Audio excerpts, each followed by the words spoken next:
हम पाकिस्तान में सारे लोग जॉब्स ही करते हैं, तो आज जॉब के हवाले से ही बात करते हैं। देखें, जॉब इन्वायरमेंट में जिसको देखो वो डीमोरलाइज और डीमोटिवेटेड है।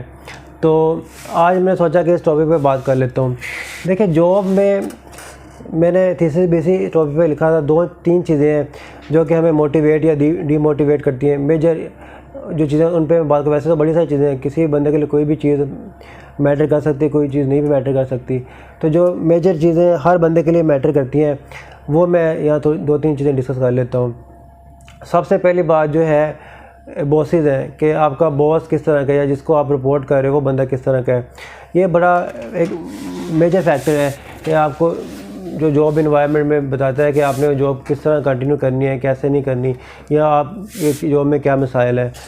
तो सबसे बड़ा जो फैक्टर है वो है बॉस, कि आपका बॉस किस तरह का है। तो सबसे पहले तो मैं बॉस के सिलेक्शन पे जाऊंगा कि जो भी प्राइवेट इदारा या सरकारी इदारा है जो किसी बंदे को कोई ऑथोराइज़ करता है, तो उसको चाहिए कि वो कॉम्पिटेंट और कैपेबल बंदे को ऑथोराइज़ करे।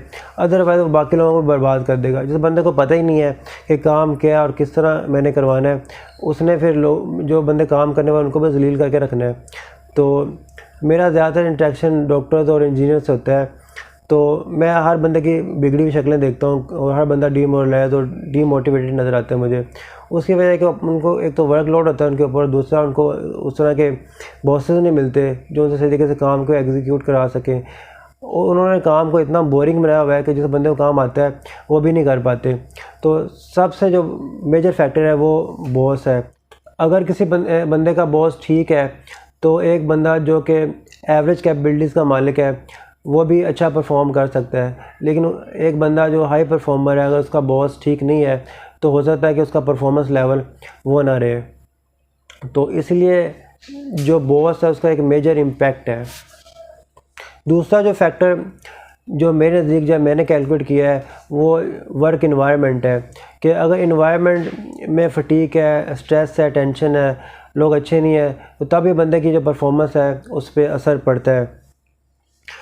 इन्वायरमेंट में 2 तरह के इन्वायरमेंट है। एक तो उसकी सराउंडिंग्स है जो कि फ़िज़िकल इन्वायरमेंट है। मिसाल के तौर पर वर्क इन्वायरमेंट का टेम्परेचर क्या है। जिस तरह फैक्ट्रीज़ में लोग काम करते हैं तो हाई टेम्परेचर पे भी काम करना पड़ता है, या बहुत सारी लैब्स में बड़े लो टेम्परेचर पे भी काम करना पड़ता है। तो ये चीज़ भी मैटर करती है।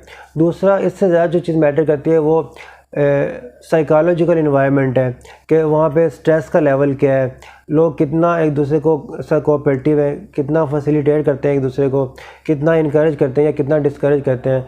तो जो इनकरेजिंग इन्वायरमेंट होगा वहाँ ऑटोमेटिकली लोगों की परफॉर्मेंस बेहतर हो जाएगी, और जो डिस्करेजिंग इन्वायरमेंट होगा वहाँ ऑटोमेटिकली लोगों की परफॉर्मेंस लो हो जाएगी। और तीसरा जो फैक्टर है जो कि हर बंदे के लिए मैटर करता है वो फाइनेंशियल मोटिव्स है। अब मिसाल के तौर पर एक अच्छी कंपनी है और बड़ा अच्छा रेवेन्यू जनरेट कर रही है, उसके प्रोडक्शन लेवल्स बड़े ज़्यादा हैं, लेकिन वो अपना रेवेन्यू अपने स्टाफ को उस तरह ट्रांसफ़र नहीं कर रही है, उनको मोटिवेट करने के लिए ज़्यादा पैसे नहीं दे रही, या उनको इंसेंटिव्स नहीं दे रही, या उनको फैसिलिटेट नहीं कर रही, तो ऑटोमेटिकली उसकी प्रोडक्टिविटी लोगों की कम हो जाएगी और हो सकता है उसकी प्रोडक्शन भी इस तरह फिर डाउन हो जाए। या एक सरकारी इदारा है जहाँ पे ऑफिसर्स के पास बहुत ज़्यादा इख्तियार होता है, तो वो अब उनको आप मॉनेटरी बेनिफिट्स अच्छे तरीके से नहीं देंगे, उनकी सैलरी उस लेवल पे इंक्रीज़ नहीं करेंगे जिस लेवल पे रिक्वायरमेंट है, तो ऑटोमेटिकली वो लोग करप्शन में इन्वॉल्व हो जाएंगे, क्योंकि उनके पास तो पहले बड़ा इख्तियार होता है। तो ये 2-3 फैक्टर्स हैं जिन पे मैंने वर्कआउट किया है और मैंने सोचा कि आपसे शेयर कर दूँ। तो आप लोगों से रिक्वेस्ट है कि आप लोग कमेंट करें और ज़रूर कमेंट करें, लेकिन तहज़ीब के साथ। That's all for today's video.